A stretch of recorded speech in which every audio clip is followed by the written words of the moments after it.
ஒருத்தன் யார்கிட்ட நண்பர்கள்ட்ட கேட்டான், ஒரு 100 ரூபா கொடுங்கடா, ஏதாவது தொழில் செஞ்சு பொழைச்சிக்கிறேன்னு. யாருமே கொடுக்கறதுக்கு ஆள் இல்லை, இல்லை. உடனே அவன் என்ன பண்ணா, சரி மனிதர்கள் யாரும் நமக்கு உதவி பண்ண மாட்டேங்கிறாங்க, நமக்கு தேவை ஒரு 100 ரூபா, இது கடவுளுக்கே ஒரு லெட்டர் போட்டு பார்ப்போம், அவர் தானே எல்லாரையும் படைச்சார், அவர் கொடுக்குறாரா பார்ப்போம். ஒரு போஸ்ட் கார்டு வாங்கினான். போஸ்ட் கார்டை வாங்கி அதில், அன்புள்ள கடவுள் அவர்களுக்கு வணக்கம், எனக்கு மனிதர்கள் யாரும் உதவி செய்ய மாட்டேங்கிறாங்க, எனக்கு ஒரு 100 ரூபா இருந்தால் அதை வச்சு நான் பொழைச்சிக்குவேன், நானே ஒரு 100 ரூபாயை எனக்கு அனுப்பி வைக்கும்படி கேட்டுக்கொள்கிறேன்னு போட்டு கையெழுத்து போட்டான். போட்டு அந்த பக்கம் திருப்பி அட்ரஸ் எழுதணும்ல, பெறுகிறவர் முகவரி, உயர்திரு கடவுள் அவர்கள், அப்புறம் தெரு நம்ம வீட்டு நம்பர், தெரு ஒன்றும் தெரியல. யோசிச்சான், கடவுள் அட்ரஸ் எப்படி கண்டுபிடிக்கிறது யோசிச்சு, சரி எல்லார் அட்ரஸும் போஸ்ட் மாஸ்டருக்கு தெரியும் அப்படின்னு சொல்லி, கடவுள் கேரா போஸ்ட் மாஸ்டர் அண்ணாமலை நகர் சிதம்பரம்னு போட்டு விட்டான்.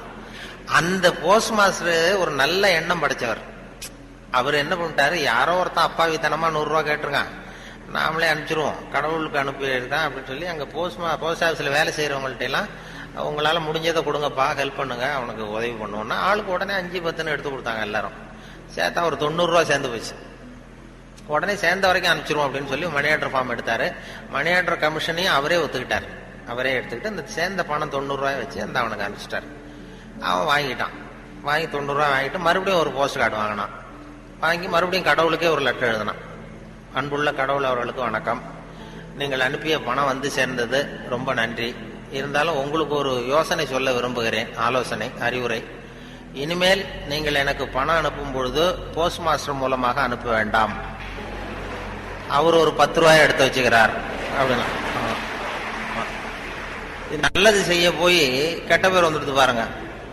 இதான் நன்று ஆற்றல் உள்ளும் தவறுண்டு, நன்று ஆற்றல் உள்ளும் தவறுண்டு, அவரவர் பண்பறிந்த ஆற்றாக்கடை அப்படிங்கிறது அதான். அப்படி அதை பண்ணிருக்கிறாங்க. அது ரொம்ப அருமையா இவர் சுத்தானந்த பாரதியார் மொழிபெயர்ப்பு இருக்கு, ஆங்கில மொழிபெயர்ப்பு. அத திருக்குறள் தமிழ்ல எப்படி எழுதியிருக்காரோ அதே அழகில் அவர் ஆங்கிலத்தில் மொழிபெயர்த்திருக்கிறார். சுத்தானந்த பாரதியாருடைய ஆங்கில மொழிபெயர்ப்பு பாத்தீங்கன்னா அப்படியே இருக்கும். அதாவது உடம்போடு உயிரிட என்ன, மடந்தையோட எம்மிடை தொடர்புன்னு ஒரு திருக்குறள் இருக்கும். அதாவது இந்த பெண்ணுக்கும் எனக்கும் உள்ள தொடர்பு எப்படின்னா உடம்புக்கும் உயிருக்கும் உள்ள தொடர்பு மாதிரி அப்படின்னு அந்த இதுல திருவள்ளுவர் எழுதிப்பார். உடம்போடு உயிரிட என்ன, மற்றென்ன, மடந்தையோடு எம்மிடை தொடர்பு. காலை நேரம் கடற்கரை ஓரம் காலை வீசிக்கிட்டு கையை வீசிக்கிட்டு ஏதோ சண்டைக்கு போற சிப்பாய் மாதிரி எல்லாரும் நடந்து போயிட்டு இருக்கிறாங்க. நடைப்பயிற்சி. அதுல நமக்கு தெரிஞ்ச ஒருத்தர் எதிரில் வந்தார் ரொம்ப வேகமா. என்ன சார் வாக்கிங்க அப்படின்னு கேட்டோம்.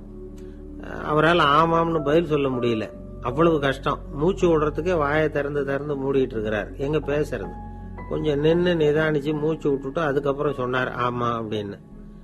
என்ன சார் இவ்வளவு வேகம்னோ, உங்க பேச்ச கேட்டுட்டு தான் சார் நடக்க ஆரம்பிச்சோம். நீங்க தான் அடிக்கடி சொல்லிட்டு இருந்தீங்க நடக்கிறது நல்லதுன்னு.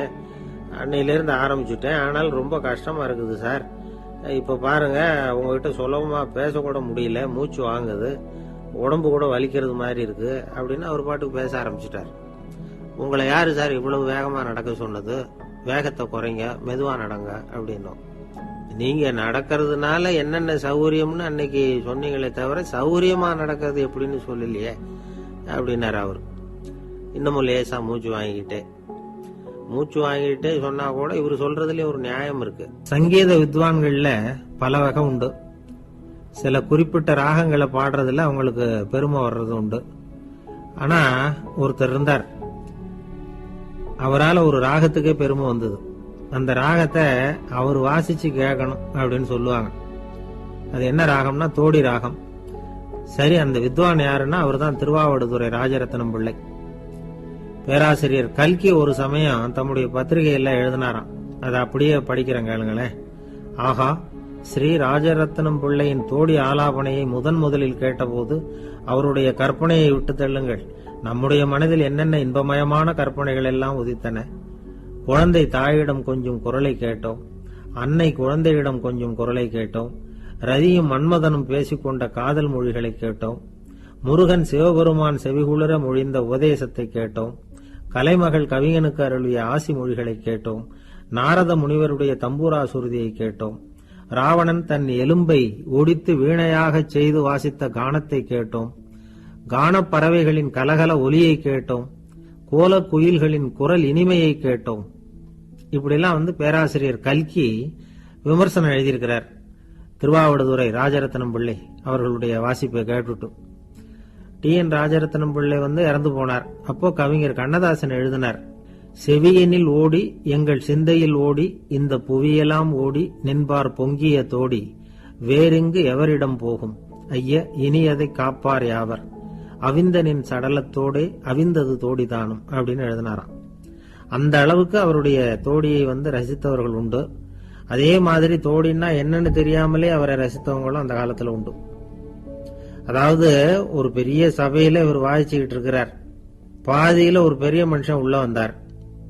அவர் உடம்புல பட்டு வேஷ்டி, ஜருக, அங்கவஸ்திரம், வாயில வெத்தலை, வாசனை புகையில, காதுல வைரக்கடுக்கன், கழுத்துல தங்க சங்கிலி, கை விரல் பூரா மோதிரம், கையில ஒரு வெள்ளி வெத்தலை புட்டி, உதவிக்கு 2 பேர் பக்கத்துல. இவ்வளவு பந்தாவோட வர்றார் கச்சேரி கேட்கறதுக்கு. இப்படி வந்தவர் முதல் வரிசையில உட்கார்ந்தார். வித்வான் வாசிச்சு முடிச்சதும் இவர் அவரை பார்த்து, ஐயா நீங்க தோடி வாசிக்கிறதுல ரொம்ப கெட்டிக்காரர்னு கேள்விப்பட்டிருக்கேன், அதை கேட்கறதுக்காக தான் மெனக்கிட்டு வந்திருக்கிறேன், அதை வாசிங்களேன் அப்படின்னாராம் இந்த பெரியவர். ராஜரத்னம் பிள்ளைக்கு ஒன்னும் புரியல. ஏன்னா இதுவரைக்கும் அவர் வாசிச்சுக்கிட்டு இருந்ததே அந்த தோடி ராகத்தை தான்.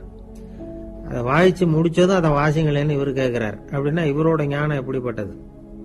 இவ்வளவும் கேட்டுட்டு இப்படி கேட்கிறாரே அப்படின்னு அவர் யோசிச்சிருக்கிறார் ராஜரத்னம் பிள்ளை. உடனே என்ன பண்ணாரு தெரியுமா? பக்கத்துல ரொம்ப சாதுவா சுருதி போட்டுக்கிட்டு இருந்த ஒரு முதுகுல ஓங்கி ஒரு குத்து விட்டாராம். அவருக்கு ஒன்னும் புரியல, எதுக்கு நம்மளை அடிக்கிறாரு இவரு, நம்மளை குத்துறாரு வித்வான்னு. அவர் அதிர்ச்சியால இவர் நிமிர்ந்து பார்த்திருக்கார். அப்ப ராஜரத்னம் பிள்ளை சொன்னாராம், ஏய்யா ஐயா பெரிய மனுஷன், என்னுடைய பரம ரசிகர், தோடி ராகம் கேட்கணுங்கிறதுக்காக இவ்வளவு தூரம் வந்திருக்கிறார், முத வரிசையில் உட்கார்ந்துருக்கார். நீ இந்த சமயம் பார்த்து தோடி ராகம் வாசிக்கிற நாதஸ்வரத்தை வீட்டுல வச்சுட்டு வந்துட்டியே, இப்ப ஐயாவுக்காக அந்த ராகத்தை நான் எப்படி வாசிக்கிறது அப்படின்னு சொல்லிட்டு மறுபடியும் முதுகுல ஒரு அடி கொடுத்தாராம். அடி வாங்கினவருக்கே சிரிப்பு அடக்க முடியலையா.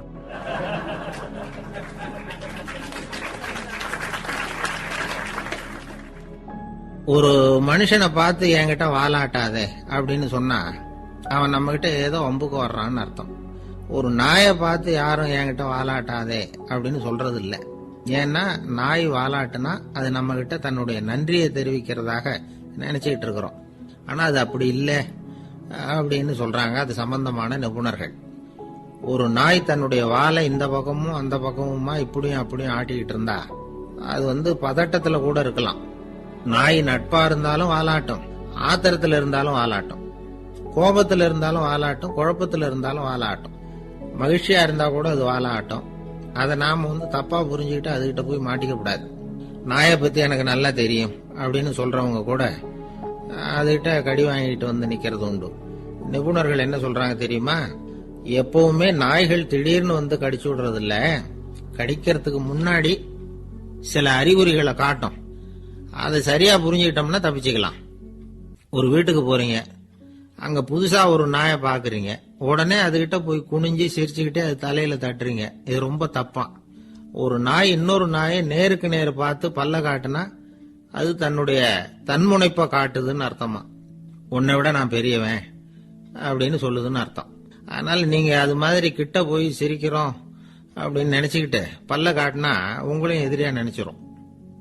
இன்னொரு விஷயம் என்னன்னா, தலையில தட்டுனா நாய்க்கு பிடிக்காது. அது தன்னை அடக்கிறதாகவும் அச்சுறுத்துறதாகவும் நினைச்சுக்கிட்டு இருக்கும். சரி, அப்படின்னா புதுசா ஒரு இடத்துல அல்லது வீட்டுல நாய்க்குட்டியை பார்த்தா என்ன பண்றது? நீங்க சும்மா இருங்க, அதுவா கிட்ட வரட்டும். அதுக்கப்புறம் அதுகிட்ட கனிவா பேசுங்க. கண்ணம், மார்பு, தோல் இங்கெல்லாம் தட்டலாம், தப்பு இல்லையா? தலையில தான் தட்டப்படாதான். ஒரு நாய் உங்களை நோக்கி ஓடி வருது, நீங்களும் ஓடுனா அது துரத்த ஆரம்பிச்சிடும். சிரமங்களுக்கும் அப்பாற்பட்டவர் அல்லவா தாங்கள்? அப்படிப்பட்ட உங்களுக்கு சிக்கல்னா அது எப்படி? அவங்களுக்குலாம் ரொம்ப அதிர்ச்சியா இருந்துதான். ஏன்னா அது ரொம்ப பின்தங்கிய நிலையில இருந்திருக்கு, வளர்ச்சி அடையாத நிலையில இருந்திருக்கு. அவங்க கண்டுபிடிச்ச பிரகாரம் சொல்லியிருக்கிறாங்க, நான் உங்களுக்கு கொடுத்துட்டு போனது மாத்திரை இல்லைங்க, அது தெர்மாமீட்டர் அப்படின்னாங்களாம். ஒரு ஊர்ல ஒரு கோயில் இருந்தது, ரொம்ப பழைய கோயில். உள்ள போறதுக்கே பயமா இருக்கும், எந்த நேரத்துல இடிஞ்சு விழுந்துருமோ அப்படிங்கிற பயம். அப்படி இருந்ததுனால யாரும் துணிஞ்சு சாமி கும்பிடுறதுக்கு அங்க போறதில்ல. கோயிலுக்கு வர்ற கூட்டம் கொஞ்சம் கொஞ்சமா குறைய ஆரம்பிச்சுட்டுது. கோயில் நிர்வாகிகள் எல்லாரும் கூடி உட்காந்து பேசினாங்க. என்ன பண்ணலாம்னு யோசனை பண்ணாங்க. எந்த இடம் மோசமா இருக்கோ அந்த இடத்த பழுது பார்த்தாங்க. அங்க எங்க வர்ணத்தை பூசி கொஞ்சம் அழகுபடுத்தி பார்த்தாங்க. ஏதோ இந்த ஊர்ல கோயில்னு ஒண்ணு இருக்கு, அது மக்களுக்கு தெரியணும் அப்படிங்கிறதுக்காகத்தான் அப்படி எல்லாம் பண்ணாங்க. இருந்தாலும் கோவில் இருக்கிற நிலைமை மக்களுக்கு தெரியும், அதனால அங்க வர்றது குறைச்சிக்கிட்டாங்க அவங்க. ஒரு கட்டத்துல யாருமே வர்றதில்ல, நிலைமை அந்த அளவுக்கு ஆயிட்டுது. மறுபடியும் கோவில் நிர்வாகிகள் கூட்டம் நடந்தது. இந்த கூட்டம் கூட கோயிலுக்கு உள்ள நடக்கல, இடிஞ்சு விழுந்துருவோங்கிற பயம். அதனால வெளியில தான் உட்காந்து கூட்டத்தை நடத்தினாங்க. ஏன்னா உள்ள போறதுக்கு அவங்களுக்கும் துணிச்சல் கிடையாது, எந்த நேரமும் விழுந்துரும் போல இருந்தது. அது வழியா போறவங்க கூட வேகமா அந்த இடத்த கடந்து போக ஆரம்பிச்சுட்டாங்க. கோவில் நிர்வாகிகள் வெளியில உட்காந்து கூட்டம் போட்டாங்க இல்லையா, அந்த கூட்டத்துல 4 தீர்மானங்களை நிறைவேற்றினாங்க. அது என்ன 4 தீர்மானம்னா, முதல் தீர்மானம், இந்த கோவிலை இடிப்பது அப்படிங்கிற முடிவை இந்த கமிட்டி மிகவும் வருத்தத்துடன் ஏற்றுக்கொள்ளுகிறது அப்படின்னு நிறைவேற்றினாங்க. இதுக்கு பதிலா இன்னொரு கோவிலை உடனடியாக கட்டி முடிச்சுடணுங்கிறது 2வது தீர்மானம். 3வது தீர்மானம் என்ன தெரியுமா, பழைய கோவிலின் கதவுகள், அதிலிருந்து பிரிச்சு எடுக்கிற செங்கல், இதையே புது கோவில் கட்டுவதற்கு பயன்படுத்திக் கொள்ள வேண்டியது. பழைய கோவில் இருந்த மாதிரியே அதே வடிவத்துல புது கோவிலையும் கட்ட வேண்டியது. பழைய கோவிலின் அஸ்திவாரத்தை அப்படியே வச்சுக்கிட்டு அதுக்கு மேல நாம கோயிலை கட்டிக்க வேண்டியது. இதுதான் 3வது தீர்மானம். இதையும் கமிட்டி முழு மனசோட ஏத்துக்கிட்டது. இது வரைக்கும் சரி. இப்ப அந்த கமிட்டி 4வதா ஒரு முக்கியமான தீர்மானத்தை கொண்டுகிட்டு வந்து அதையும் ஏகமனதா நிறைவேற்றி விட்டது. அது என்ன தீர்மானம்னா, புதிய கோவில் கட்டி முடிக்கிற வரைக்கும் பழைய கோவிலை இடிக்கிறதில்லை அப்படிங்கிற தீர்மானம். எப்படி இருக்குது பாருங்க இது. பழசை இடிக்காத வரையில அதே இடத்துல புதுசா எப்படி கட்ட முடியும்? பல விஷயங்கள்ல நாம நடந்துகிற முறையும் இப்படிதான் இருக்குதான். வாழ்க்கையில முன்னேறணும்னு ஆசைப்படுவோம், அதே நேரத்துல அந்த முன்னேற்றத்துக்கு எது தடையா இருக்கோ அதை விட்டு விடுறதுக்கும் மனசு வராது. வெளிநாட்டுல ஒரு பெரிய விருந்து நடந்துகிட்டு இருந்துதான். எல்லாரும் மது கோப்பையும் கையுமா அலைஞ்சுகிட்டு இருக்கிறாங்க. ஒருத்தர் மட்டும் கையில எதுவும் இல்லாம ரொம்ப நல்ல பிள்ளையா சாதுவா ஒரு ஓரமா தனியா உட்கார்ந்து இருக்கிறார். அவர்கிட்ட நெருங்கி வாங்க மது சாப்பிடலாம் அப்படின்னு கூப்பிட்டாங்களாம். என்ன வற்புறுத்தாதீங்க, நான் என் மனசுக்குள்ள உறுதியா தீர்மானம் பண்ணிவிட்டேன் அப்படின்னாராம். என்ன தீர்மானம் பண்ணிருக்கீங்க அப்படின்னு கேட்டிருக்காங்க. ஏற்கனவே முழு போதையில் இருக்கும் பொழுது மறுபடியும் மது கோப்பையை தொடரதில்லை அப்படின்னு தீர்மானம் பண்ணிருக்கேன் அப்படின்னாராம்.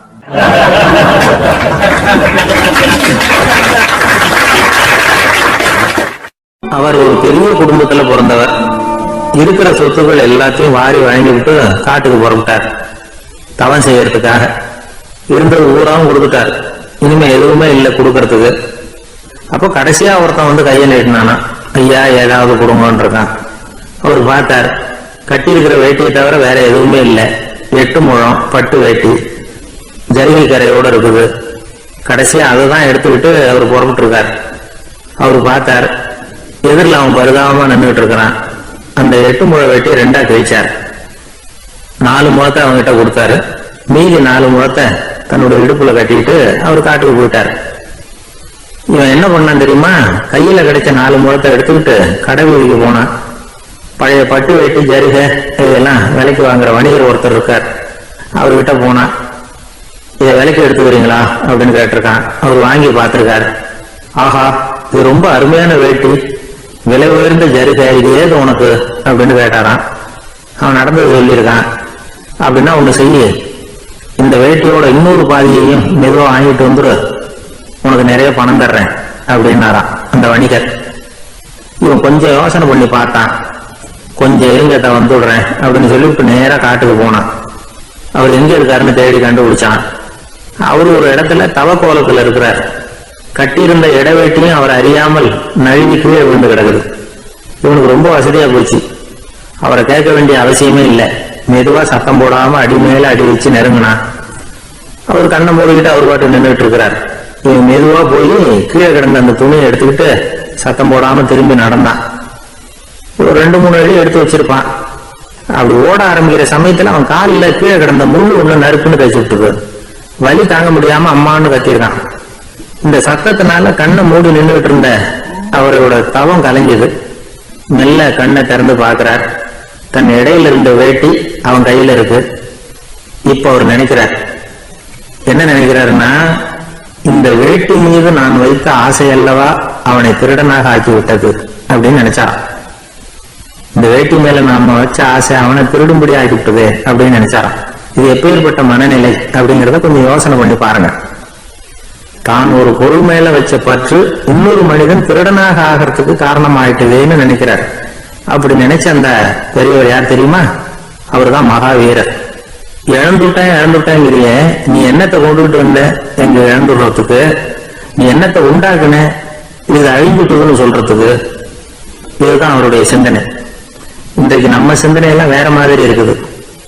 ஒருத்தன் நடுத்தருவில் உட்காந்து அழுதுகிட்டு இருந்தான். அந்த வழியா வந்தவர் ஒருத்தர், ஏன்பா அழறேன்னு கேட்டாராம். 5 ரூபா சார், இந்த இடத்துல விழுந்துட்டுது, ரொம்ப நேரமா தேடுறேன், கிடைக்காது போல இருக்கு அப்படின்னு சொல்லிட்டு அழறான். எப்போ தொலைஞ்சதுன்னு கேட்டாராம் அவரு. அது எனக்கு தெரியாது சார், பணத்தை தொலைச்சவன் தேடி பார்த்துட்டு போயிட்டான், நான் அவனுக்கு பின்னாடி தேட வந்தவன் அப்படின்னு நானா இவன்.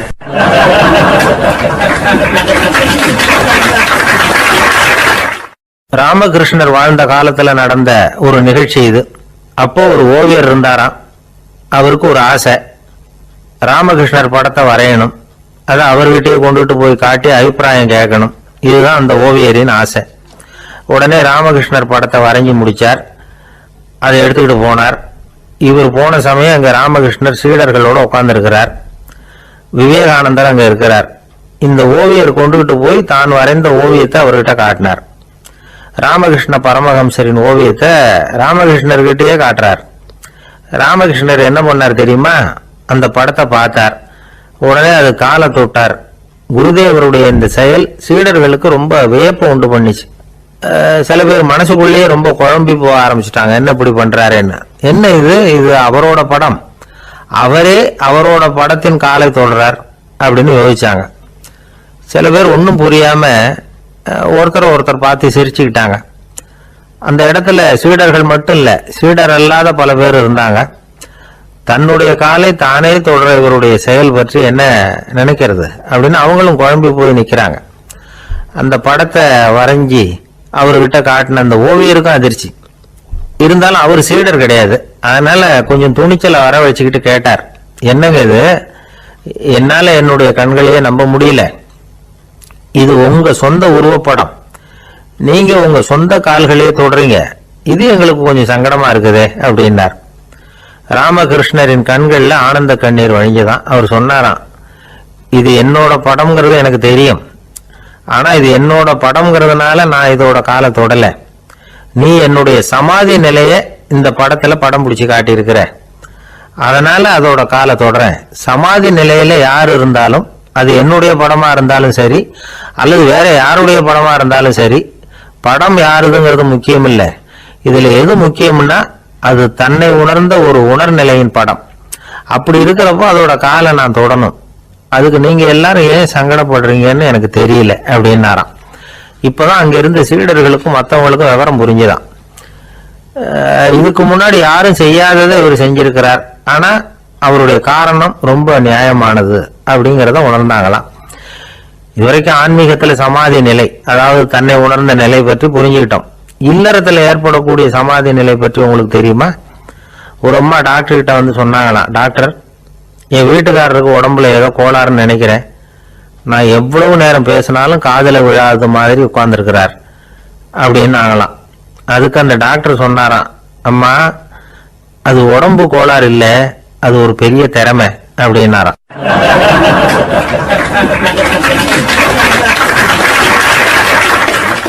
ஒரு ஊர்ல ஒரு ஆள் இருந்தான். நிறைய பணம் சேர்த்தான்.